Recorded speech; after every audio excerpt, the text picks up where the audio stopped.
Anda sedang mendengarkan suara profetis dari para nabi, hambanya.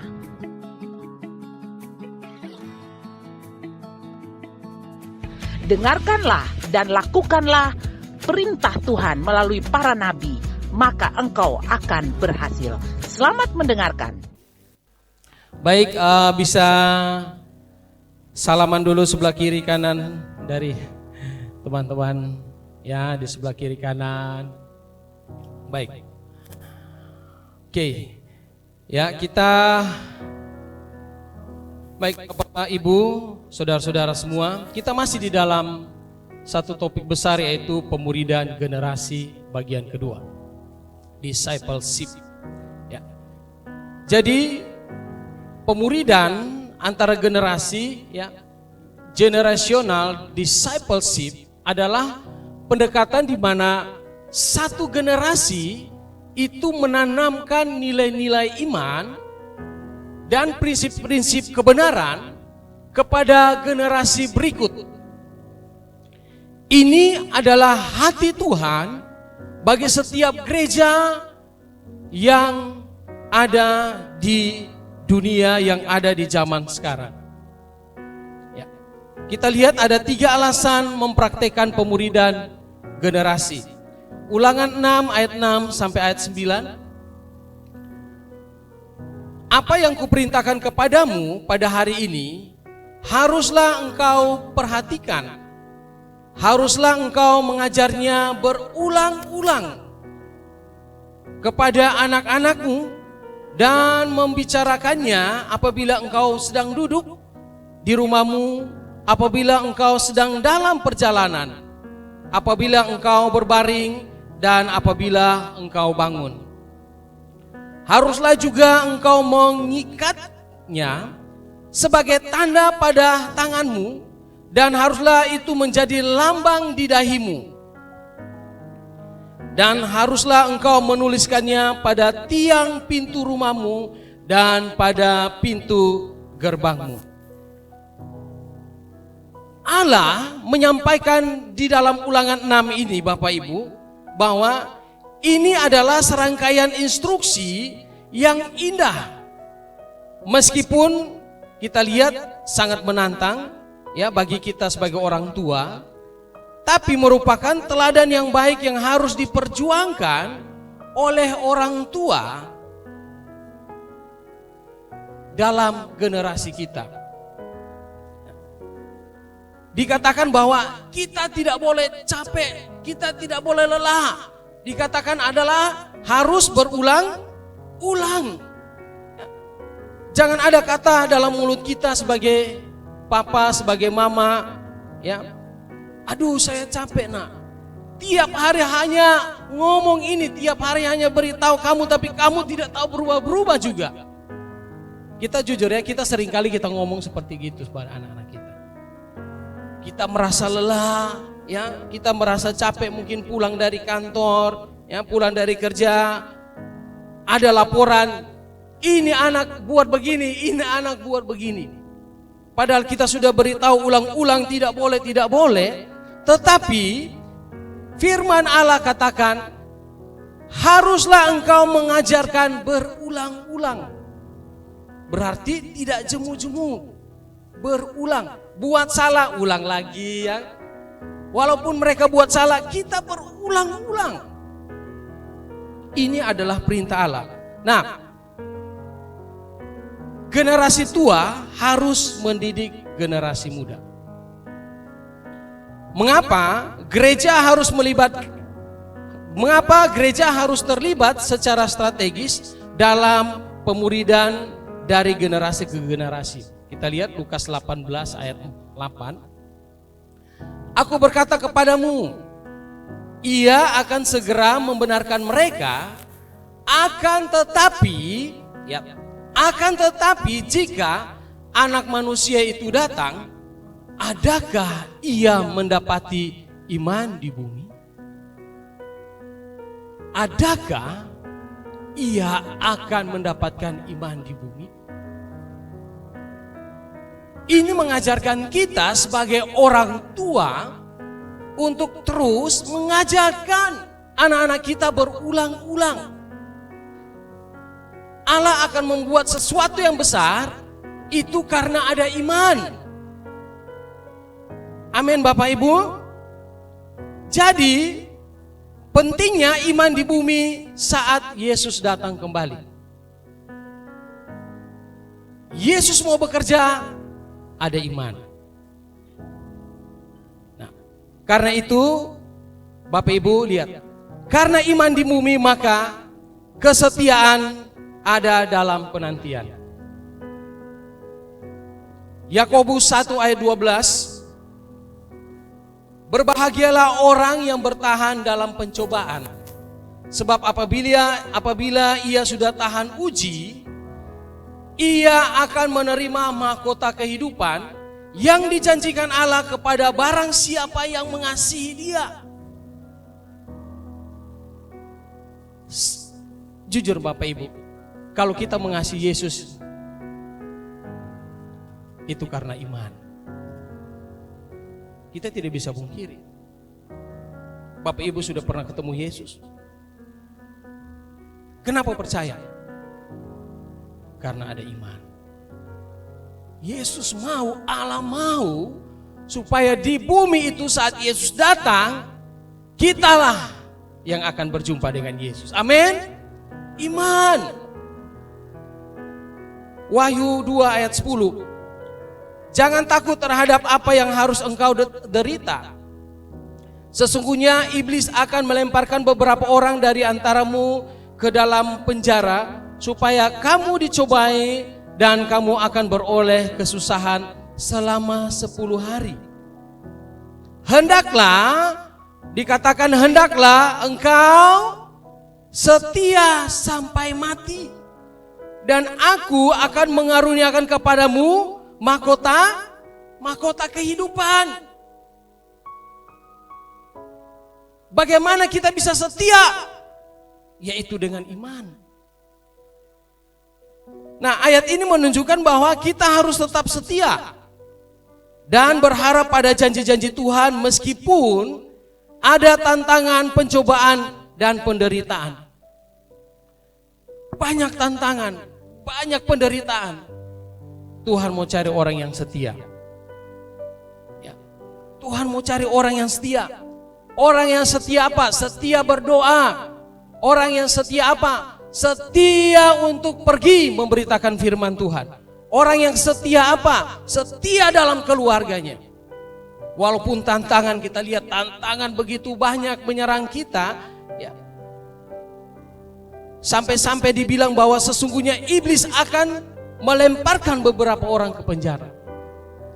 10 hari itu berarti ada waktunya. Jadi kalau kita lihat, wah mati saya, wah aduh ini masalah sudah datang, itu bukan berakhir Bapak Ibu. Itu bukan berarti hidup kita sudah berakhir. Ada masanya. Semua di bawah kolong langit ini ada waktunya, ada masanya. Jadi jangan mengambil keputusan cepat-cepat, saya mati, oh saya tidak berdaya. Tuhan mau terus setia dalam doa, terus setia dalam setiap komsel-komsel kita, terus setia melayani Tuhan. Nah, peperangan rohani yaitu perlawanan iblis untuk membuat kita lemah dan tidak lagi percaya kepada janji-janji Tuhan. Ini terjadi bagi kita dengan memberikan keadaan yang membuat kita percaya bahwa Tuhan tidak menepati janji-janjinya. Seringkali kita berdoa, Tuhan, kenapa perekonomian saya begini-begini saja? Saya sudah melayani Tuhan, saya sudah jadi singer, saya sudah jadi song leader, ya. Saya sudah bersaksi, kenapa begini-begini saja? Nah, Bapak Ibu, tetap setia. Amin. Tetap setia. Kita sebagai orang tua, ya, jangan menyerah dengan keadaan yang negatif dan seolah-olah mengecewakan kita. Karena Tuhan pasti akan menolong kita dan merubah keadaan terpuruk menjadi indah pada waktunya. Kita mengajar anak kita terus menerus sekalipun waktu kita pulang atau kita melihat masih aja melakukan hal-hal yang tidak sesuai dengan kehendak kita. Tetapi Tuhan bilang setia untuk mengajarkan dia, setia untuk mengajarkan dia, setia untuk mengatakan bahwa itu tidak benar, setia mengatakan bahwa itu salah. Kita tidak boleh bilang ya sudahlah, lu mau jadi apa nah jadi sah. Kita tidak boleh seperti begitu. Tapi dikatakan bahwa kita harus terus-menerus mengajarkan anak kita. Nah, hanya orang yang dekat dengan Tuhan, ya, orang-orang yang dekat dengan Tuhan yang bisa bertahan.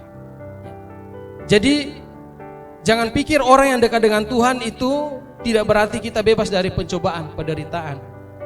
Tetapi justru orang yang dekat dengan Tuhan pasti ada banyak tantangan. Tetapi percaya bahwa di dalam perjalanan hidup kita, Tuhan berjanji bahwa Dia menyertai kita. Amin, Bapak Ibu. Kedua, karena iman di bumi, maka pengharapan akan kedatangannya. Nah, kita lihat 1 Tesalonika 4 ayat 16 sampai 17. Sebab pada waktu tanda diberi, yaitu pada waktu penghulu malaikat berseru dan sangkakala Allah berbunyi, maka Tuhan sendiri akan turun dari surga dan mereka yang mati dalam Kristus akan lebih dahulu bangkit. Sesudah itu kita yang hidup, yang masih tinggal, akan diangkat bersama-sama dengan mereka dalam awan menyosong Tuhan di angkasa. Nah, demikianlah kita akan selama-lamanya bersama-sama dengan Tuhan.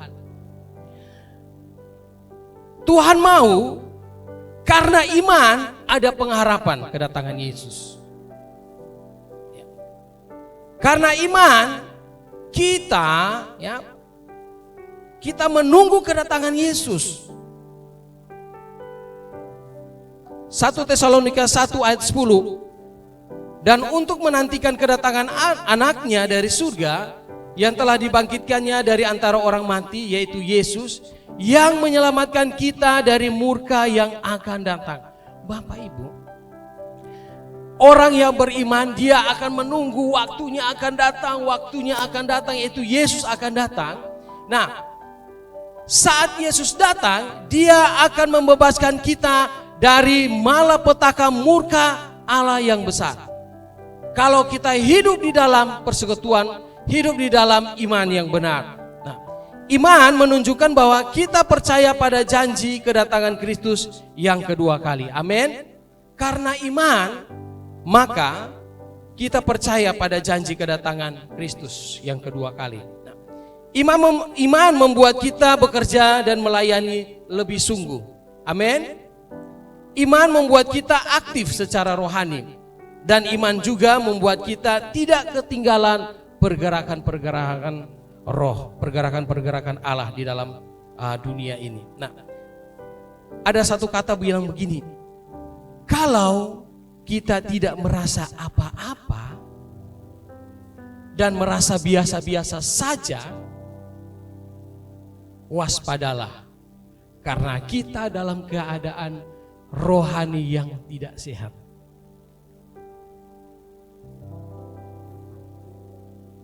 Kalau kita masih hidup di dalam dosa, kita merasa biasa-biasa saja.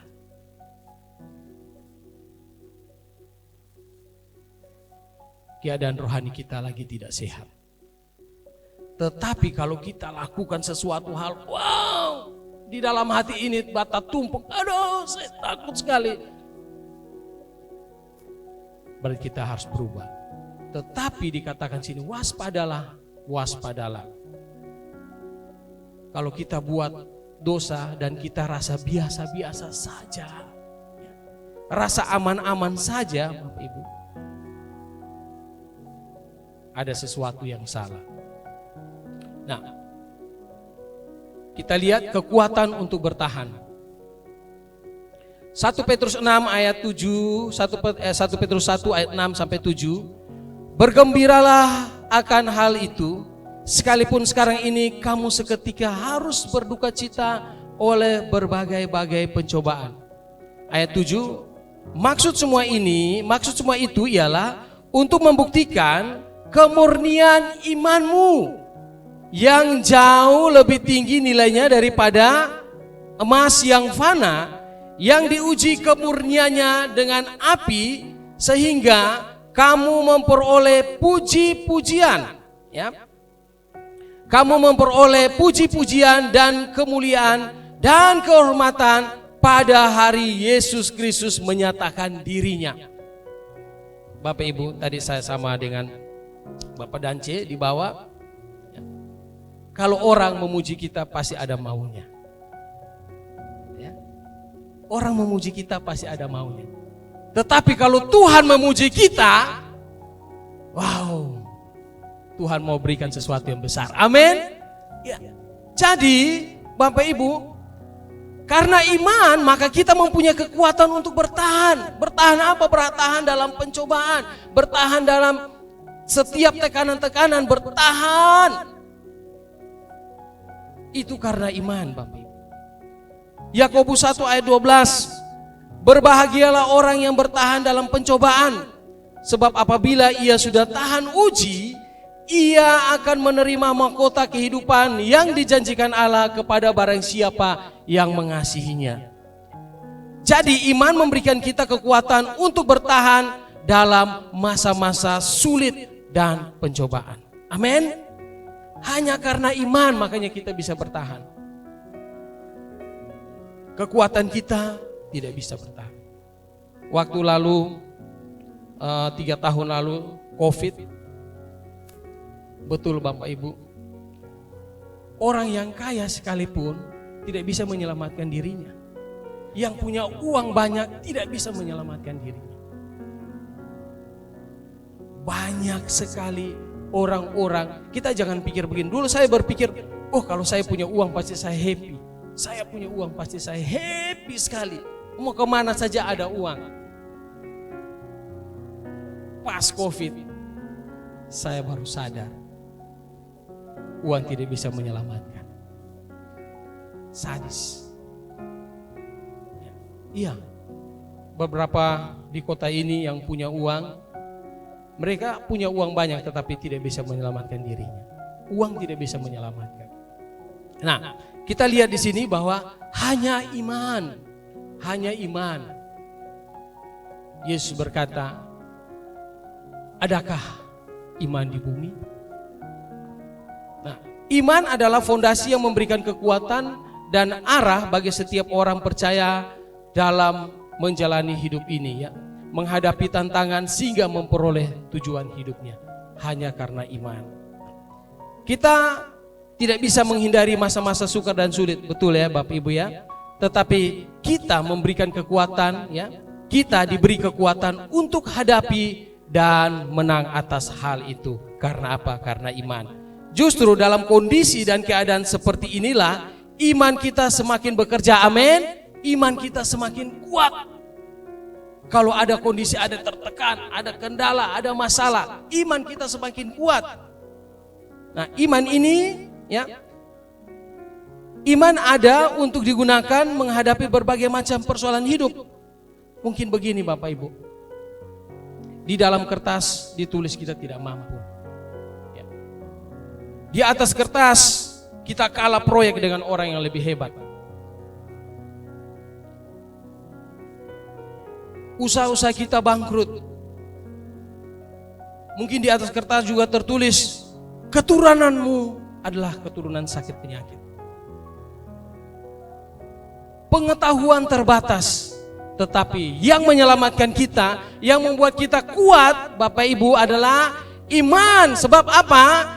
Iman tidak terbatas, amin. Sekalipun masalah banyak datang, sekalipun tantangan banyak datang, hanya iman yang tidak terbatas yang mampu menyelamatkan kita. Mengandalkan pengetahuan terbatas.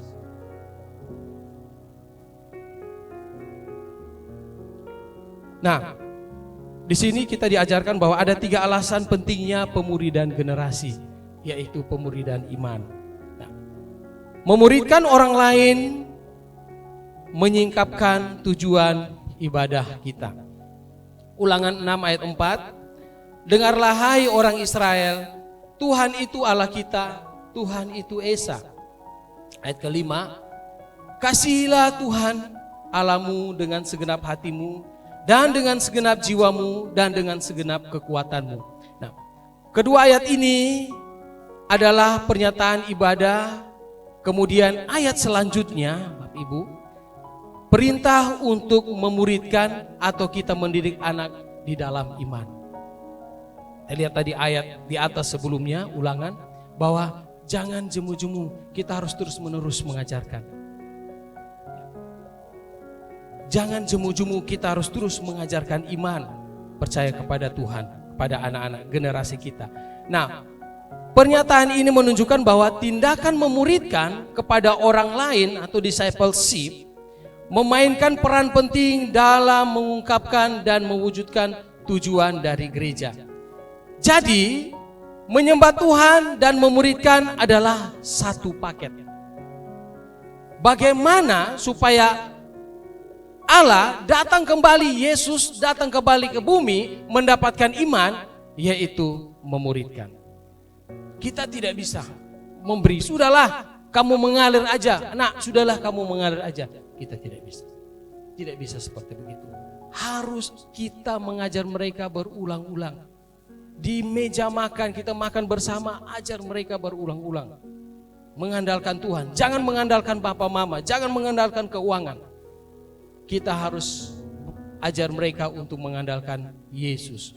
Nah, orang yang beribadah adalah orang yang harus memuridkan. Sekali lagi, orang yang beribadah adalah orang yang harus memuridkan. Nah, kita lihat seperti mata uang, koin. Misalnya kalau koin itu hanya bagian atasnya, bawahnya tidak ada. Apakah ada harganya? Tidak ada harganya. Ataupun uang 100.000, bagian atasnya tulis 100.000, bawahnya tulis 10.000. Apakah ada harganya, Bapak Ibu? Tidak ada. Nah, demikian Bapak Ibu, gereja Tuhan seperti itu. Ibadah yes, pemuridan yes. Jadi satu paket di dalam gereja Tuhan.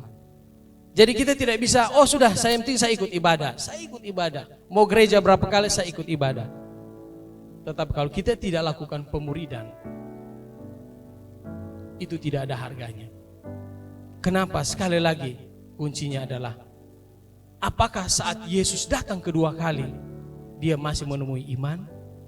Kita akan selesai, generasi kita akan selesai. Tetapi generasi berikut, mereka akan memikul. Matius 22 ayat 38 sampai 39. Itulah hukum yang terutama dan yang pertama. Dan hukum yang kedua yang sama dengan itu ialah kasihilah sesamamu manusia seperti dirimu. Kita harus sepenuhnya menyembah Tuhan dan mengikuti Yesus, yaitu ibadah dan pemuridan orang lain. Seperti mata uang itu. Ibadah dan pemuridan. Yesus mengajarkan bahwa mengasihi Tuhan dan sesama adalah dua perintah terbesar yang tidak boleh dipisahkan. Makanya dikatakan Matius 22 ya, ayat 38, ayat sebelumnya bahwa hukum yang pertama adalah kasihilah Tuhan Allahmu. Setelah itu mengikuti kasihilah sesamamu.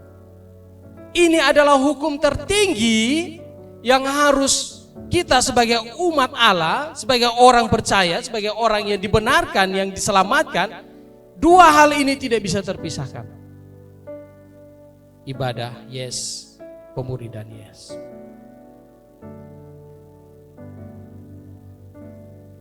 Yang kedua, memuridkan orang lain, mengungkapkan kepatuhan kepada misi kita yang Allah berikan.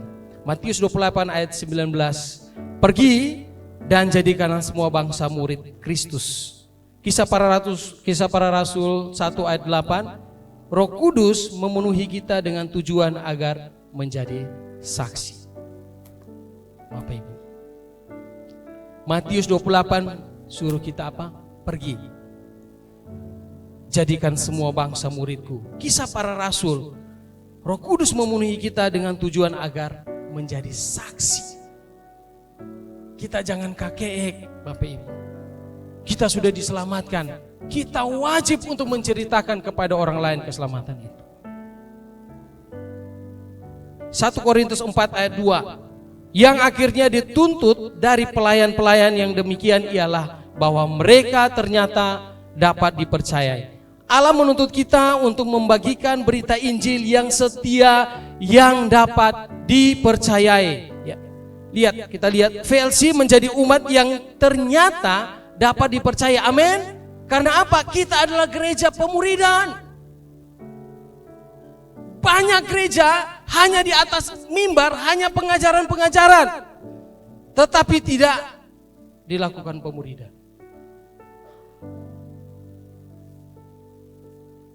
Kita lihat Kupanggo, kita punya ada 4 legasi, diantaranya adalah Kupanggo. Ya.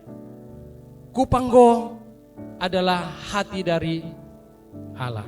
4 legasi ini adalah hati dari Allah.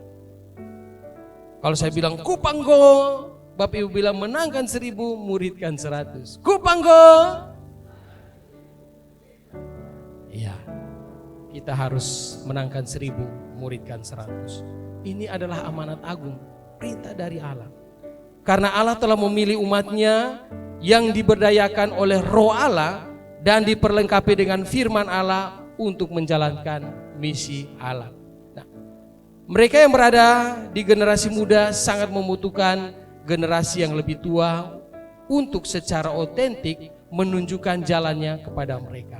Dengan cara apa? Yaitu kita memuridkan. Bapak Ibu, kita lihat anak-anak kita. Saya tidak mau, saya hebat, saya luar biasa, tetapi anak-anak saya kelak mereka tidak kenal Yesus. Ini tantangan buat kita semua. Kita lihat bahwa sekarang teknologi ya itu sudah sangat pesat. Jangan sampai mereka tidak mengandalkan Allah, mereka tidak mengandalkan Tuhan pada masa kesusahan, tapi mereka mengandalkan teknologi untuk menjadi jalan keluar. Ini permasalahan yang besar. Ini permasalahan buat kita semua. Kalau kita tidak menceritakan berulang-ulang di atas meja makan kita bersama-sama dengan mereka, jangan sampai momen itu hilang daripada kita, Bapak Ibu. Kita akan hilang.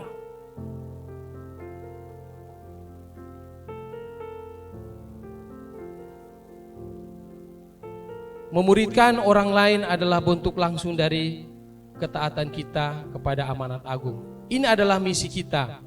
Apakah kita memiliki untuk menerimanya atau tidak? Ya.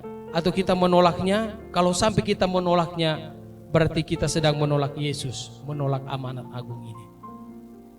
Yang ketiga, memuridkan orang lain mengungkapkan harapan kita yang berkelanjutan. Agar gereja Tuhan dapat hidup berkelanjutan setelah kita tiada, yaitu kita memuridkan. Kita lihat gereja di Efesus yang sekarang Turki, itu sudah tidak ada. Generasi tua tidak melanjutkan tugas pemuridan kepada generasi muda. Sekarang Turki itu semua adalah orang yang tidak percaya Yesus. Mayoritas tidak percaya Yesus. Padahal kalau kita lihat di Efesus itu mereka luar biasa, iman mereka luar biasa. Ya, Paulus mengajar di situ dengan luar biasanya. Tetapi mereka kehilangan. Generasi berikut mereka kehilangan. Hanya generasi waktu zaman Paulus itu luar biasa. Tetapi sekarang generasi tidak ada lagi. Kenapa? Karena lost generation. Generasi muda tidak percaya dengan Yesus. Pergolakan politik membuat umat Tuhan di Efesus tergusur dan hilang. Bagaimana di Indonesia? Mari kita perkuat iman kita dengan memuridkan generasi secara serius. Kita lihat VLC dengan Kupanggo. kita melakukan pemuridan dalam komsel-komsel, ya. Kita sekarang sudah membuka SPK 2 lagi, ya. Ada sekolah Alkitab. Terus di Tunas Bangsa kita buat juga Christian Living. Ada sekolah Alkitab. Inilah bagaimana peran gereja dalam memuridkan. Kita lakukan. Makanya saya kasih tahu Bapak Ibu, teman-teman guru, sebenarnya kesempatan kita memuridkan di sekolah-sekolah. Anak-anak ada di depan kita. Ceritakan tentang kebaikan Tuhan. Ingat, setiap perbuatan kita tidak sia-sia. Kenapa? Karena generasi berikut setelah kita, mereka yang akan membawa iman ini terus. Jangan sampai Tuhan datang tidak menemui iman di bumi ini. Hakim 2 ayat 8, 9 dan 10. Dan Yosua bin Nun, hamba Tuhan itu mati pada umur 110 tahun. Ia dikuburkan di daerah milik pusakanya di Timnat Heres di pegunungan Efraim di sebelah utara Gunung Gas. Nah, setelah seluruh angkatan itu dikumpulkan kepada nenek moyangnya, bangkitlah sesudah mereka itu angkatan yang lain yang tidak mengenal Tuhan ataupun perbuatan yang dilakukannya bagi orang Israel. Mereka kehilangan generasi. Padahal kalau kita lihat generasi mulai dari Musa, ya, sampai kepada Yosua, ya, itu saat mereka masuk kepada tanah Kanaan, 10 pengintai katakan bahwa Bapak Musa, mereka adalah raksasa kita ini seperti belalang. Tetapi ada 2 orang yang berani katakan bahwa tidak, kita sama dengan mereka. Kita harus masuk, kita harus menyerang, kita harus menguasai tanah Kanaan. Itu siapa pribadi? Yosua dan Kaleb. Sangat luar biasa iman mereka. Musa menurunkan iman generasi berikutnya dengan luar biasa. Tetapi setelah itu generasi hilang.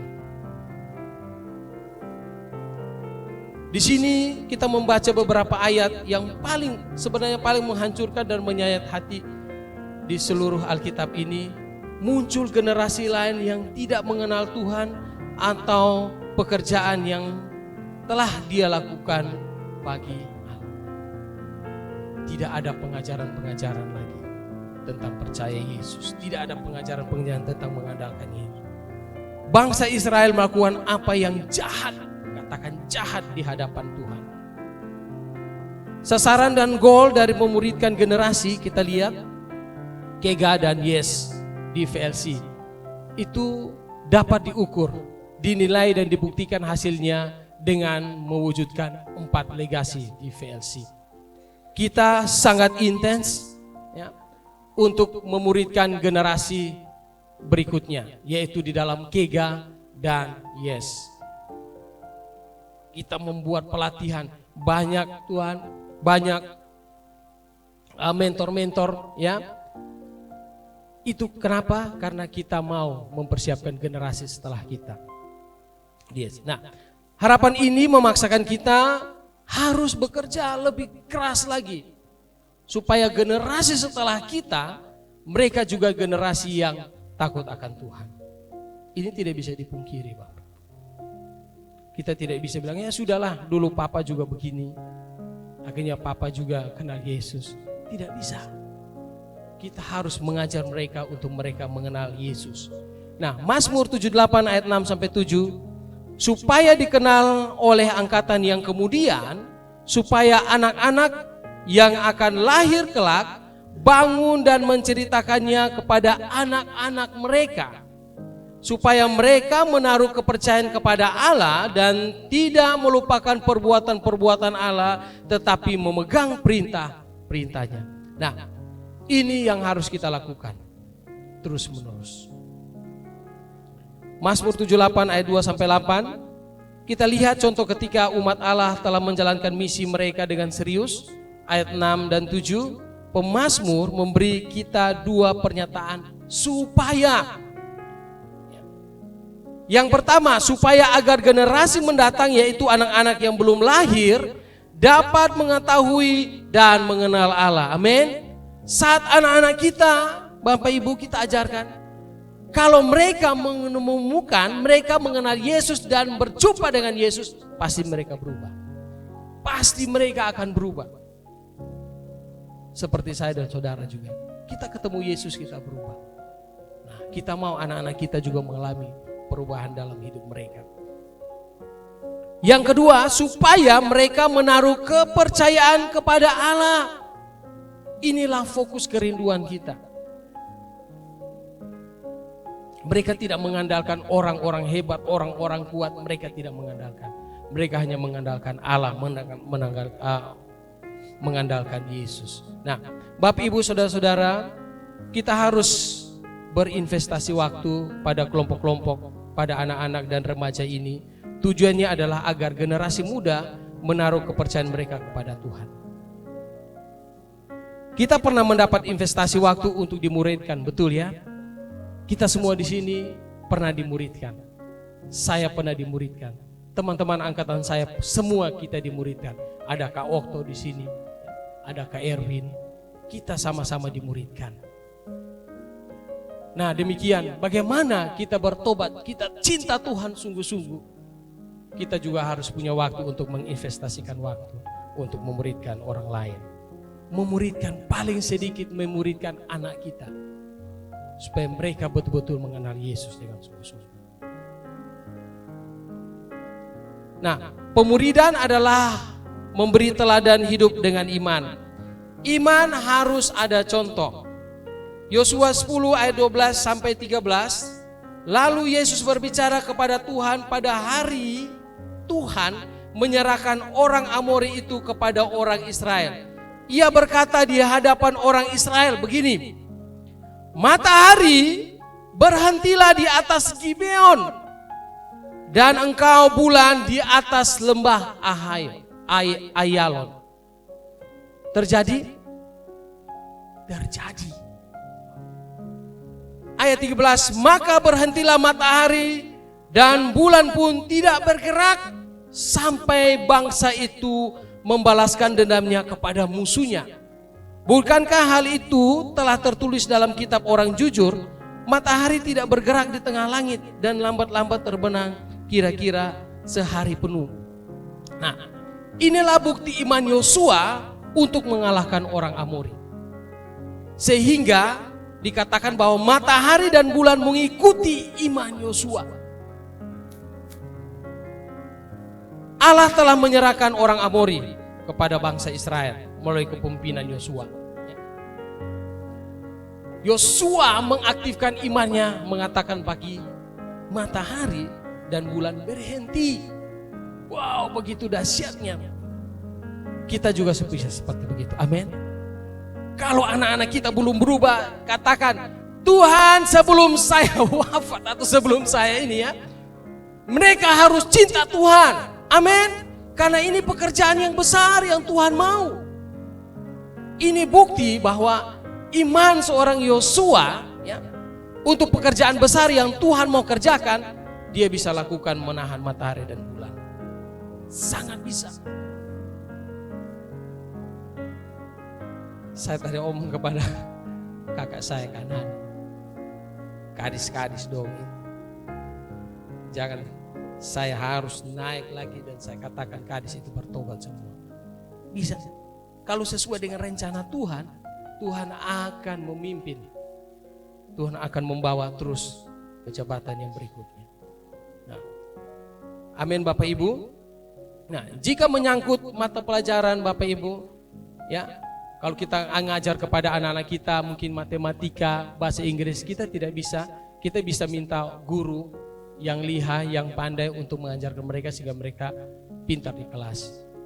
Tetapi kalau masalah iman, kita yang akan mengajar mereka. Kita tidak bisa suruh orang lain mengajar iman. Kita yang mengajarkan mereka iman, percaya kepada Yesus. Ya. Demikian dalam hal iman, tidak seorang pun dapat berbagi iman yang mereka sendiri tidak memilikinya.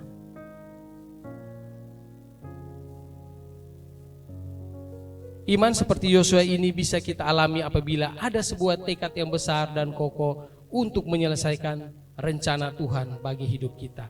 Nah, ini bukanlah sesuatu yang kita ajarkan dengan kata-kata, namun kita menjadi teladan, ya. Setiap keputusan-keputusan kita menjadi teladan. Nah, kita tahu bahwa 4 legasi adalah karya iman yang kita wariskan kepada generasi kita, yaitu di DVLC. Nah, kita lihat Jokowi, ya, dia meninggalkan legasi. Apa legasinya?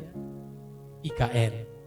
Walaupun disindir, walaupun diomong sini sana, tetapi dia bilang, sebelum saya meninggalkan jabatan saya sebagai presiden, saya akan melepaskan IKN. Saya akan mewariskan IKN. Demikian, ya, ibarat matahari, bulan yang berhenti sampai kita wujudkan 4 legasi kita. VLC punya 4 legasi Bapak Ibu yang akan kita wariskan kepada generasi setelah kita. Amin Bapak Ibu. Jadi mari, iman yang kita turunkan kepada generasi berikut adalah iman yang dipraktekkan secara nyata sehingga pasti generasi mendatang akan mengalami kesuksesan. Baik, terima kasih. Tuhan Yesus memberkati kita semua.